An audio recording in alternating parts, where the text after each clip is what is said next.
Welcome back to my YouTube channel. कैसे हैं तमाम दोस्त? उम्मीद करते हैं ठीक ठाक होंगे। एक अहम रिपोर्ट देते चलें दुआ ज़हरा और ज़हीर के हवाले से, जहां पर दुआ ज़हरा को शेल्टर होम में पहुंचा दिया गया है। वहां पर पहुंचाने की वजह भी सामने आ गई है। दुआ ज़हरा ने एक रात पहले कहां पर अपनी रात गुजारी, ज़हीर के साथ उसका किस बात पर झगड़ा हुआ, अब ज़हीर कहां पर है, दुआ ज़हरा को छोड़कर भाग निकला। ख़वातीन व हज़रात, मुकम्मल आगाही देंगे आज की इस वीडियो में। दुआ ज़हरा ने अदालत को, पुलिस एहलकारों को कुछ ऐसे जो है सबूत भी फ्राहम किए, कुछ ऐसी बातें कही हैं कि उन्हें जो है वो प्रोटेक्शन चाहिए, उन्हें हिफाजती इक़दाम उनके लिए किए जाएं, क्योंकि उन्हें अपनी जान का खदशा है, वो भी ज़हीर और अपने वालिदैन से। ज़हीर ने दुआ ज़हरा की इस कदर ब्रेन वॉश किया है, ना सिर्फ वो दुआ ज़हरा ज़हीर से डर रही है बल्कि अपने वालिदैन से भी डरी हुई है।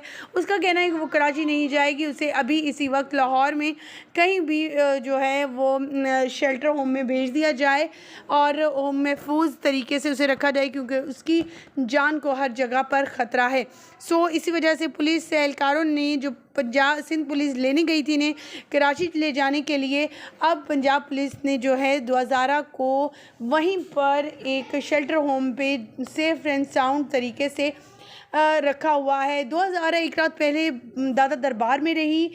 इसका 2 दिन पहले ही झगड़ा हुआ। बड़ी जान मुश्किल बचाते हुए अपने आप को दुआ ज़हरा ज़हीर गैंग से बचते बचाते हुए बाहर निकली और इस वक्त वो शेल्टर होम में तो है ही, लेकिन अब ये भी कहा जा रहा है कि ज़हीर की जो दरख्वास्त दायर की थी, ज़हीर ने अपनी गिरफ्तार कबल वक्त गिरफ्तारी के कि उसे रिहाई दी जाए, उसको कैंसिल कर दिया गया है। ज़हीर को जगह जगह पर छापे मार कर ढूंढा जा रहा है। ज़हीर फ़िलहाल गायब हो चुका है और दुआ ज़हरा ज़हीर के ख़िलाफ़ खड़ी हो गई है।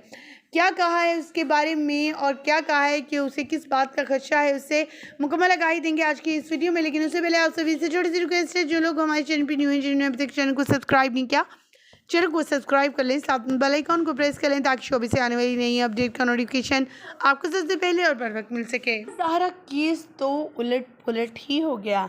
दुआ ज़हरा जहां पर पंजाब से कराची आनी थी, वो पंजाब की ही होकर रह गई। क्या इसके पीछे भी दुआ ज़हरा केस में, यानी दुआ ज़हरा की इस बात में जो है ज़हीर की कोई प्लानिंग है या फिर कुछ और ही मामला है? मुकम्मल आगाही देंगे आज की इस वीडियो में। ट्वीट भी शेयर करेंगे जिब्रान नासिर का। आखिर जिब्रान नासिर ने क्या कहा कि इस वक्त जबकि दुआ ज़हरा को कराची में होना चाहिए था, वो लाहौर में ही है और शेल्टर होम वहीं पर फराहम कर दिया गया है। इनका एक घिनौना चेहरा सामने आ गया है, बेनकाब हो गया है। ज़हीर जो 21 साल का है, वो कैसे पुलिस को, अदालतों को और वकला को चक्कर पे चक्कर दिए हुए हैं और अभी भी सब लोग उसे मासूम और बहुत ही नादान समझ रहे हैं। दुआ ज़हरा के वालिदैन जो 3 माह से 2.5 माह से इस इंतज़ार में है कि कब बेटी से मुलाकात हो। बेटी कराची भी आती है, अदालत में पेश की जाती है, लेकिन इसे मिलने की इजाज़त नहीं मिल पाती। वो अपनी बेटी की एक झलक देखने को तरस गए हैं। अपनी बेटी के बारे में जानते तक नहीं, वो किस हाल में है, खुश है या नहीं है, वो कहाँ पर रह रही है, घर कैसा है, वहाँ के लोग कैसे हैं, क्या उसका खाने पीने के लिहाज से ध्यान रखा भी जाता है या नहीं, अगर रखा जाता है तो क्या दिया जाता है, कि वालिदा से बढ़कर कोई नहीं जानता कि दुआ ज़हरा क्या खाती क्या पीती है। दुआ ज़हरा के वालिदैन काफ़ी परेशान हैं इस बात को लेकर। जो नई चीज़ सामने आई है कि दुआ ज़हरा एक रात पहले ही दारुल अमान में पहुंच गई, जबकि इसे दारुल अमान की बजाय कराची चाइल्ड प्रोटेक्शन ब्यूरो में होना चाहिए था, दारुल अमान में होना चाहिए था, वो भी कराची के। तो वो पंजाब के दारुल अमान में क्या कर रही है? तो इससे ये वाज़ेह है कि ज़हीर ने एक और प्लान रचा है और इस प्लान का मकसद यही है कि बच्ची को कराची जाने ना दिया जाए, उसके वालिदैन से मिलने ना दिया जाए। अगर वालिदैन से मिलेगी तो जो हक़ाइक़ उसने अभी थोड़े बयान किए हैं कि ज़हीर से उसकी जान को ख़तरा है, वो आगे भी बढ़ के बहुत बड़े बड़े इंकशाफ़ात करेगी।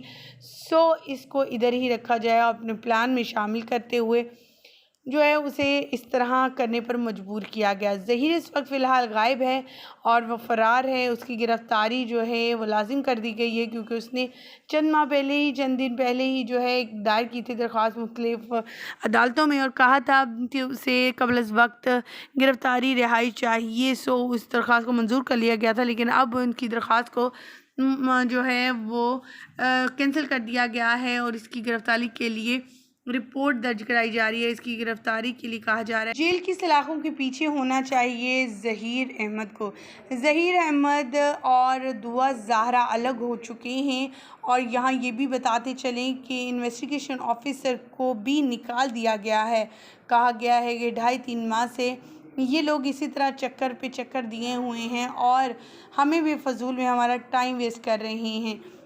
आज अदालत में दरख्वास्त जो दायर की गई थी मेहदी अली काज़मी की तरफ से, उसको जो है मंजूर कर लिया गया है। इन्वेस्टिगेशन ऑफिसर को चेंज कर दिया गया है। अब जो है नई तरीके से इन्वेस्टिगेशन होगी दोबारा से। सुनते हैं तमाम तर अपडेट जो फयाज़ रामी की ज़ुबानी आखिर वो क्या कह रहे हैं, जो वकील रह चुके हैं मेहदी अली काज़मी के।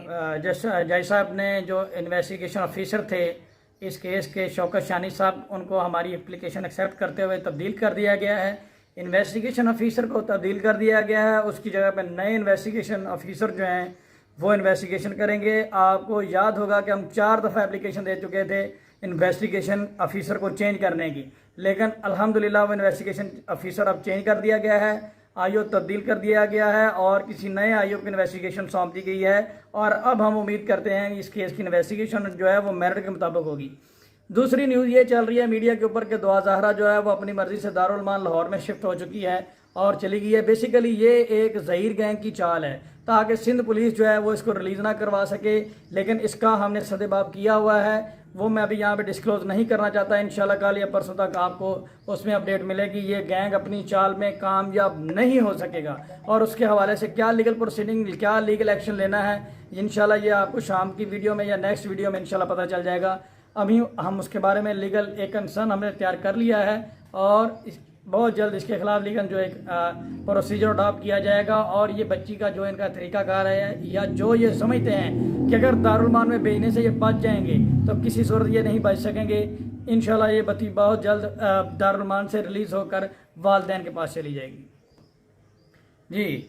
और बेसिकली ये यही चाहते हैं कि सिंध पुलिस जो है और सिंध हाई कोर्ट जो है वो बच्ची उधर पेश ना हो, इसलिए इन्होंने दारुल मान में जमा करवा दिया, बच्ची को उस शेल्टर होम में जमा करवा दिया। लेकिन बहुत जल्द ये बच्ची यहाँ से बाजियाब हो जाएगी, इसमें कोई ऐसी परेशानी वाली बात नहीं है। और ये गैंग की चाल है और इंशाल्लाह इस चाल को भी हम पहले की चालों की तरह इनको इसमें भी नाकाम करेंगे, जिस तरह से ये पहले दिन से ही इनका ये काम है। और इंशाल्लाह इसमें भी हम कामयाब होंगे, इसमें घबराने की ज़रूरत नहीं है और ये बच्ची यहाँ से बाजियाब हो जाएगी। इसमें हमारा एक हम यूनानिमस ओपिनियन अख्तियार कर रहे हैं, जैसे डिसाइड होता है इंशाल्लाह ये कल तक इसमें आपको अपडेट नज़र आएगी।